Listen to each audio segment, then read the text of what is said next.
नमस्कार, कैसे हो आप सब। स्वागत है आपका अपने YouTube चैनल पर जिसका नाम है ज्योतिष फैशन एंड आर्ट। तो आज की वीडियो में हम देखने वाले हैं बेबी फ्रॉक की स्टिचिंग। वीडियो बहुत ही नॉलेजेबल होने वाला है, वीडियो को अंत तक देखिए। तो फिर चलिए आज का वीडियो स्टार्ट करते हैं।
तो फिर कैसा लगा आज का हमारा ये वीडियो।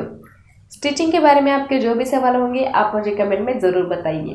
वीडियो पसंद आया हो तो लाइक ज़रूर कीजिए, वीडियो को ज़्यादा से ज़्यादा शेयर कीजिए और ऐसी ही इंटरेस्टिंग वीडियोस देखते रहने के लिए हमारे चैनल को सब्सक्राइब कीजिए और बेल आइकन को प्रेस करके ऑल कर दीजिए ताकि आने वाले हर वीडियो की नोटिफिकेशन आपको सबसे पहले मिलती रहे। तो फिर चलिए मिलते हैं अगले वीडियो में।